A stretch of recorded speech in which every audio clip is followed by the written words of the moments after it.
Skit చేస్తున్నారు. ఈ సంవత్సరం అంతా 2 భాగాలుగా డివైడ్ చేసి జనవరి టు జూన్ యేసుక్రీస్తు గురించి తెలుసుకున్నాము. జూన్ టు డిసెంబర్ మేము డానియల్ గురించి తెలుసుకున్నాము. సో ఇప్పుడు వాళ్ళు డానియల్ స్కిట్ చేయబోతున్నారు.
యూదా రాజగు యెహోయాకీము ఏలుబడి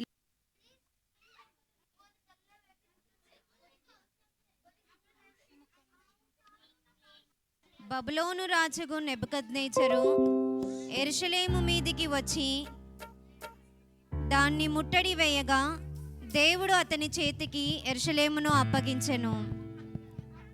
అప్పుడు నెబుకద్నెజరు రాజవంశంలో ముఖ్యులై లోపము లేని సౌందర్యమును సకల విద్య ప్రావీణ్యతయు జ్ఞానము కలిగిన కొందరు బారులను రప్పించెను.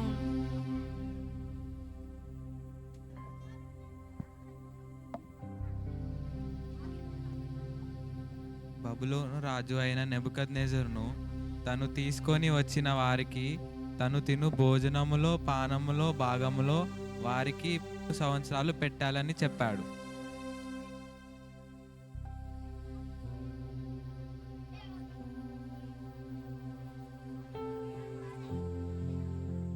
కానీ అందులో దానియేలు, షెడ్రక్, మేషక్, అబేద్నగో అవి అపవిత్రమైనవని వద్దు అన్నారు. దానికి బదులుగా వెజిటేరియన్ ఫుడ్ కావాలని అడిగారు. అప్పుడు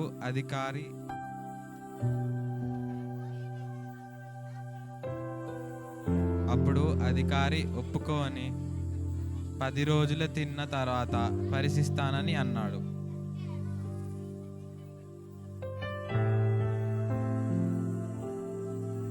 పది రోజుల తర్వాత రాజు భోజనము తిను వారి కంటే దానియేలు, షెడ్రక్, మేషక్, అబేద్నగోల ముఖ్యము సౌందర్యముగాను కలగాను కనబడెను. కాబట్టి అధికారి 3 సంవత్సరాల వరకు కంటిన్యూ చేశాడు.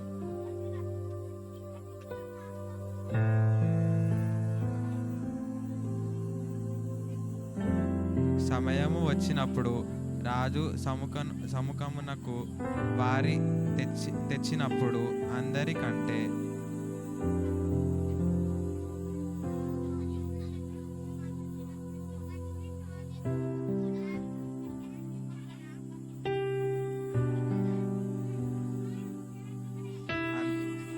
సమయము వచ్చినప్పుడు రాజు సముఖమునకు వారి తెచ్చినప్పుడు అందరికంటే దానియేలు, షెడ్రక్, మేషక్, అబేద్నగోలు ముఖ్యులుగా నిలిచారు.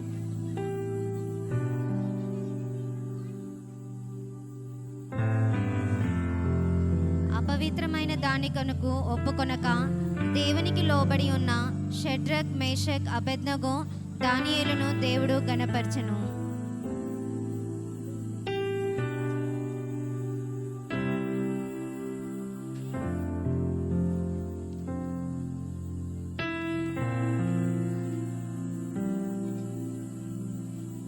కొన్ని రోజుల తర్వాత నెబుకద్నెజరు తన ఏలుబడి యందు 2వ సంవత్సరమున కలలు కనెను. అందును గూర్చి ఆయన మనసు కలతపడి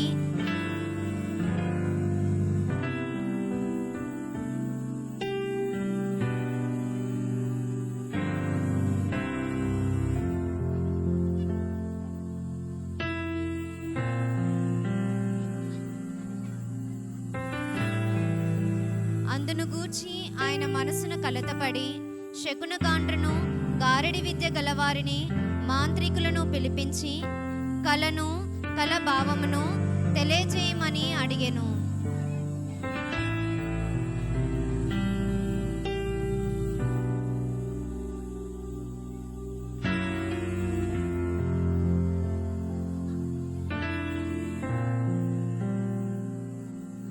కానీ వారు చెప్పలేకపోయిరి. అప్పుడు దానియేలును పిలిపించినప్పుడు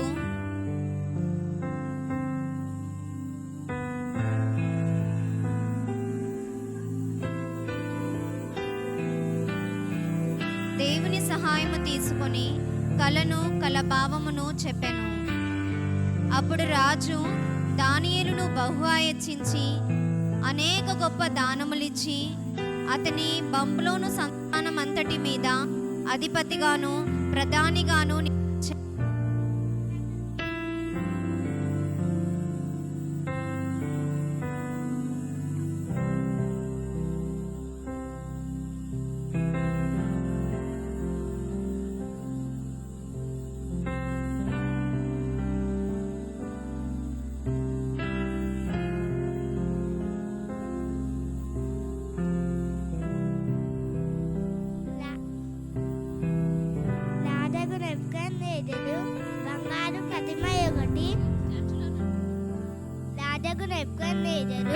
బంగారు ప్రతిమ ఒకటి చేయించి దూరయాను మైదానములో నిల్వబెట్టించెను.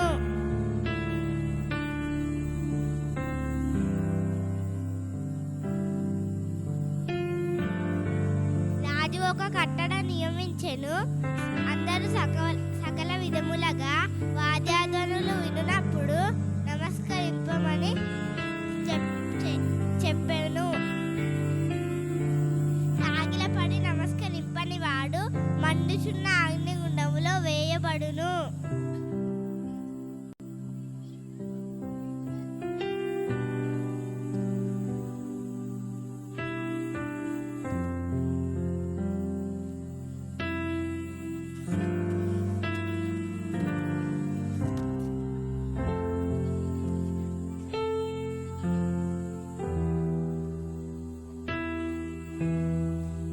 షద్రకు మేషకు అబేద్నెగో అనువారు నమస్కరించుట లేదని నెబుకద్నెజరు తెలుసుకొని వారిని మండుచున్న అగ్నిగుండంలో వేయమని ఆజ్ఞ ఇచ్చెను.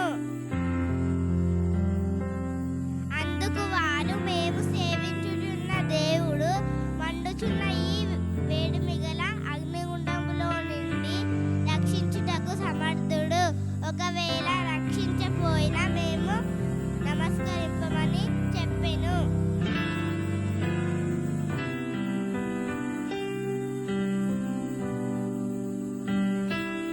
రాజు బహుగా కోపించి 7 అంతలు ఎక్కువగా వేడి చేసి వారిని పడవేసిరి.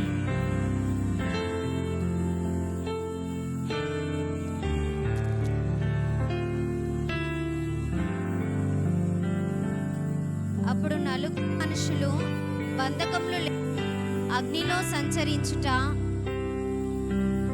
రాజు చూచి పడి వారి షద్రక్ మేషక్ అబేద్నెగో ఆ అగ్నిలో నుండి బయటికి వచ్చిరి.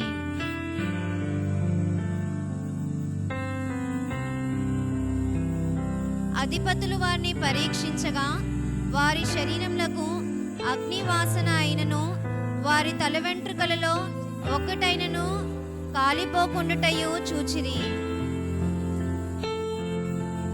అప్పుడు నెబుకద్నెజరు షద్రక్ మేషక్ అబేద్నెగోను, వీరు దేవుడు పూజార్హుడు, ఆయన తన దూత నంపి తను ఆశ్రయించిన దాసులను రక్షించెను. కావున తమ దేవునికి గాక మరి ఏ దేవునికి నమస్కరింపకయు యుందుము అని చెప్పెను. అంతటా రాజు వారిని హెచ్చించెను.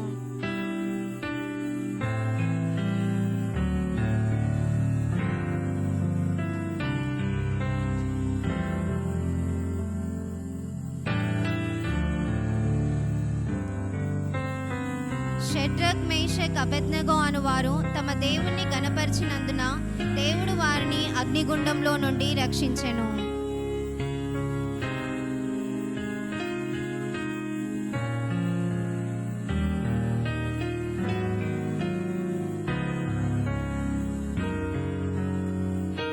కొద్ది దినములైన తర్వాత రాజైన నెబుకద్నెజరు తన ఇంట పండుకొనినప్పుడు ఒక కల కనెను.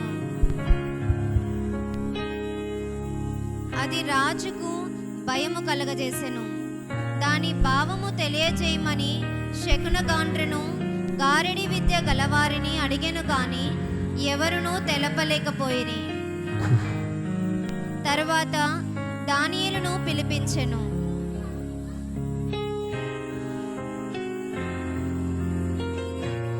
పరిశుద్ధ దేవతల ఆత్మ నీ యందున్నదనియు ఏ మర్మము నన్ను కలత పెట్టిందో దాని భావము చెప్పుము. నేను నా పడక మీద పరుండి ఉండగా నాకు మిగుల ఎత్తుగల ఒక చెట్టు కనబడెను. ఆ చెట్టు వృద్ధి పొంది బ్రహ్మాండమైనదాయి. దాని పైకొమ్మలు ఆకాశం నట్టునంత ఎత్తుగాను దాని ఆకారము భూతాళమంత విశాలముగాను ఉండెను.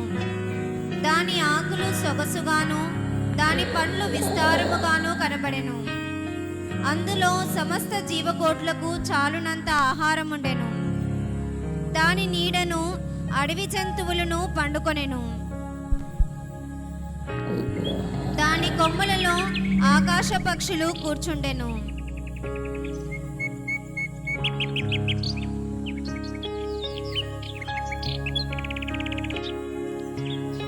అయితే ఒక స్వరము వినబడెను. ఈ చెట్టును నరికి దాని కొమ్మలను కొట్టి దాని ఆకులను తీసివేసి దాని పండ్లను పారవేయుడి. పశువులు దాని నీడ నుండి తోలివేయడి. పక్షులను దాని కొమ్మల నుండి ఎగరగొట్టుడి అని నాకు కలిగిన దర్శనం ఇదే.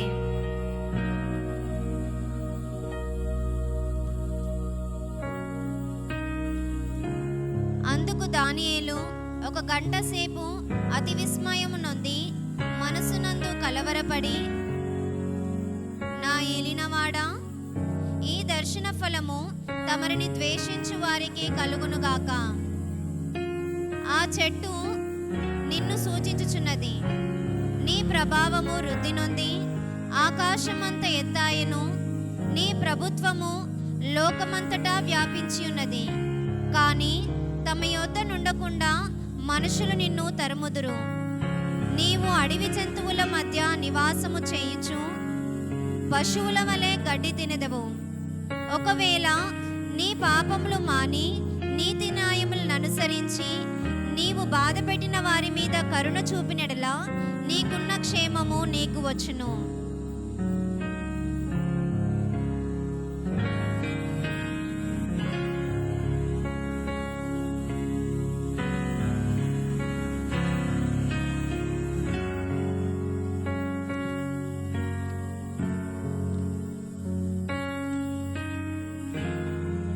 పన్నెండు నెలలు గడిచిన తర్వాత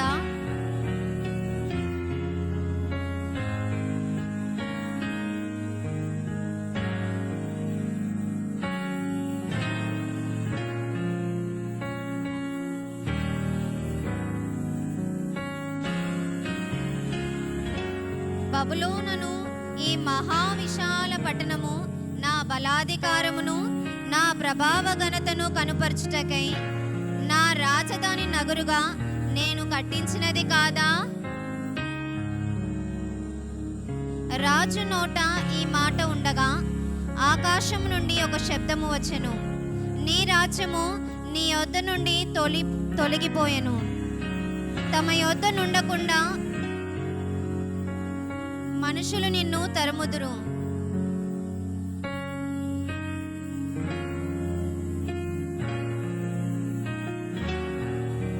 తమ యొద్ద నుండకుండా మనుషులు నిన్ను తరిమెదరు. నీవు అడవి జంతువుల మధ్య నివాసము చేయుచు పశువుల వలె గడ్డి మేసెదవు.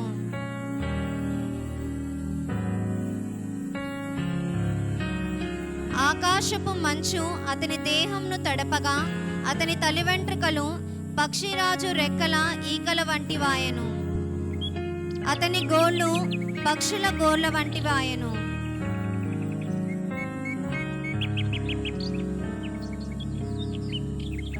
పిమ్మట నెబుకద్నెజరు మరలా మానవ బుద్ధి గలవాడై ఆకాశము తట్టు కండ్లెత్తి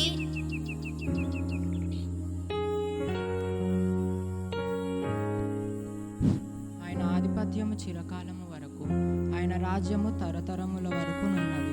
భూనివాసులందరూ ఆయన దృష్టికి ఎన్నికకు రానివారు. భూనివాసుల ఎడల ఆయన సేన ఎడల చెప్పినవి చేయుడు. మనసు మార్చుకొని ప్రార్థించిన వెంటనే ఆ సమయమందు బుద్ధి మరలా వచ్చెను.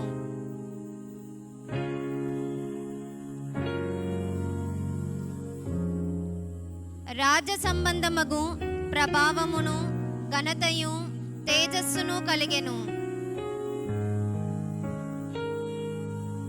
నేను పరలోకపు రాజు యొక్క కార్యములన్నీ సత్యములు, ఆయన మార్గంలో న్యాయములనై ఉన్నవనియు, గర్వంతో నటించు వారిని ఆయన అనుప శక్తి గలవాడనియు, ఆయనను స్తుతించుచు కొనియాడుచు గణపరచుచు ఆయనను సేవించుచుండెను.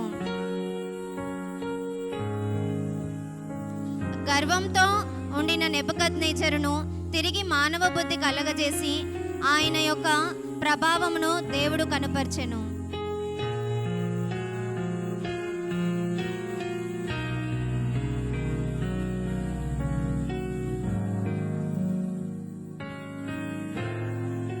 రాజగు దర్యావేషు దినములలో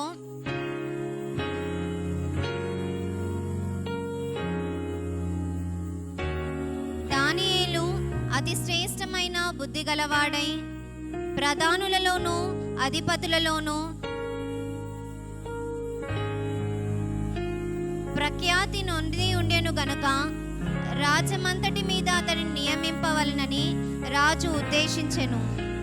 అందుక ప్రధానులు అధిపతులు రాజపాలన విషయంలో దానియేలు మీద ఏదైనా ఒక నింద మోపవలనని ఉండి తగిన హేతువు కనిపెట్టుకొని ఉండిరి గాని దానియేలు నమ్మకస్తుడై ఏ నేరమైనను ఏ తప్పైనను చేయువాడు కాడు గనుక దానియేలులో తప్పైనను లోపమైనను కనుగొనలేకపోయిరి.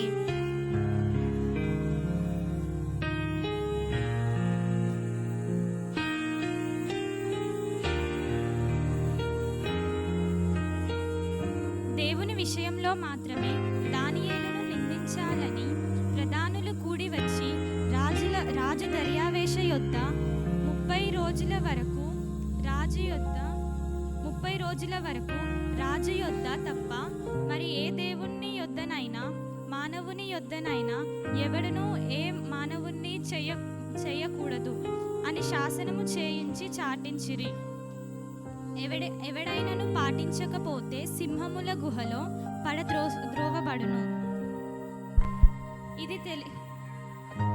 ఇది తెలిసినా కూడా దానియేలు ఇంటికి వెళ్ళి తన దేవునికి ప్రార్థన చేయుచు స్తుతించును. అప్పుడు ప్రధానులు వచ్చి రాజు యొద్ద దానియేలును గురించి చెప్పి ఆయనను రాజు సన్నిధికి తీసుకువచ్చిరి.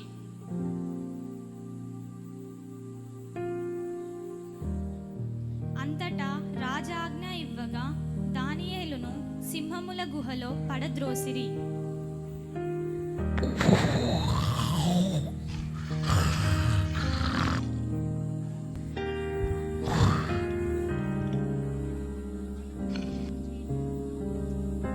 దేవుడు తన దూతను పంపించి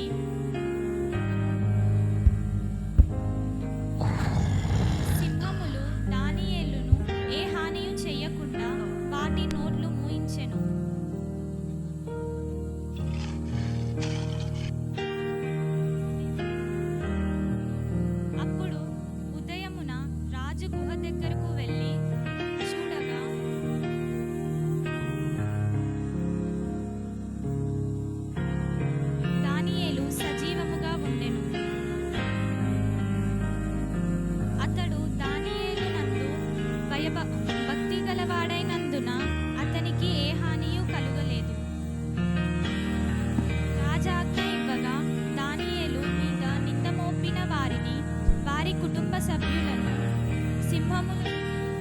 పడద్రోసిరి.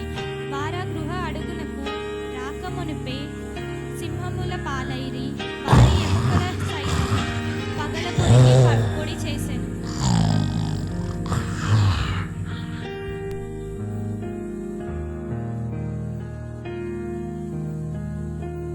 దేవుని మాటకు లోబడిన దానియేలును సింహంల గుహలో నుండి దేవుడు తనను పంపి ఆయనను సజీవంగా కాపాడెను.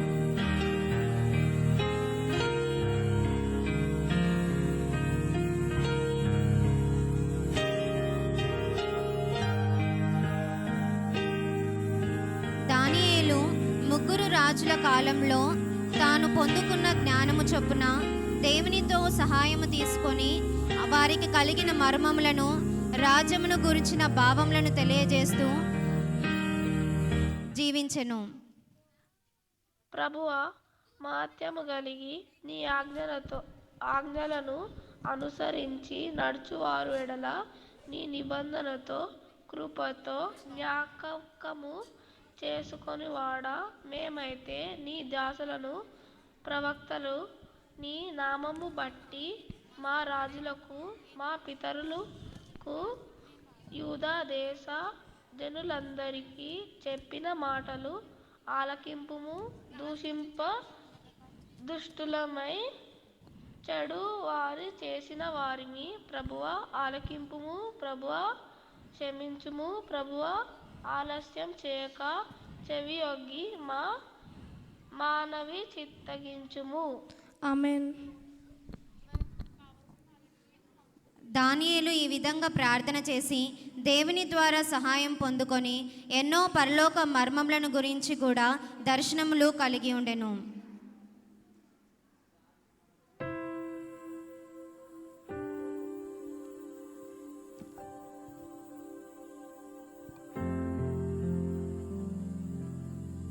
ఈ సంవత్సరం అంతట్లో కూడా మరి దేవుని కృపను బట్టి మరి ఈ జూలై నుంచి డిసెంబర్ మాసం వరకు ఉన్న వారాలన్నింటిలో కూడా పిల్లలు డానియల్ స్టోరీని నేర్చుకోవడం జరిగింది. సో అది మీ ముందు ప్రదర్శించడం జరిగింది. దీని ద్వారా మేము చెప్పాలనుకునేది ఏంటంటే, ఆ రోజుల్లో దానియేలు ఏ విధంగా అయితే దేవునికి లోబడి ప్రార్థన చేస్తూ దేవునిపై ఆధారపడి ఉన్నాడో, ఈ లోకంలో ఈ కాలంలో మనం ఉంటున్నాం కాబట్టి మనమందరము కూడా దేవుని సహాయం తీసుకొని ఆయన మరణ పునరుత్థానం ద్వారా రక్షింపబడిన మనమందరము కూడా ఆయన వలె బహుప్రియులుగా ఆయన సన్నిధిలో మారి దానియేలు వలె లోకంలో జీవించాలన్నది మా కోరిక.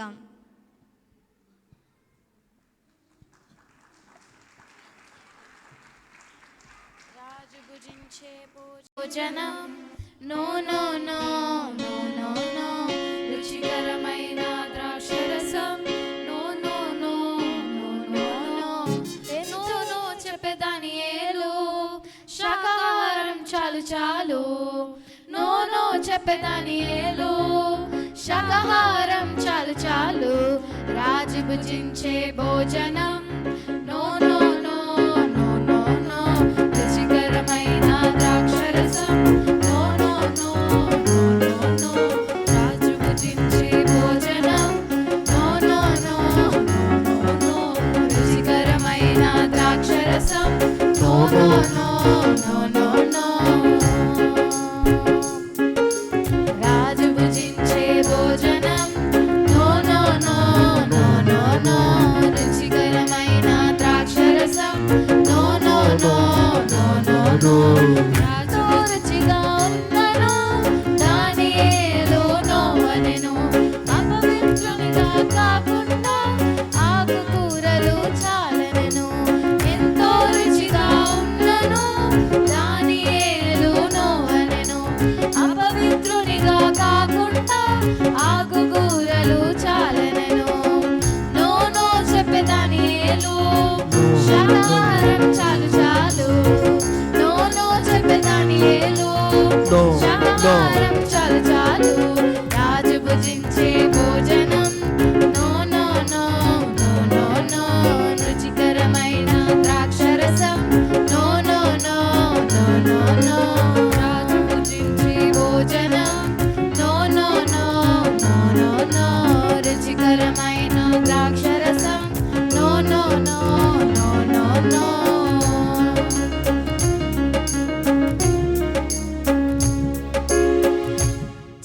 కొట్టి అందరం దేవుని నామాన్ని మహిమ పదం వీరిని బట్టి దేవుని నామానికే మహిమ కలుగును గాక.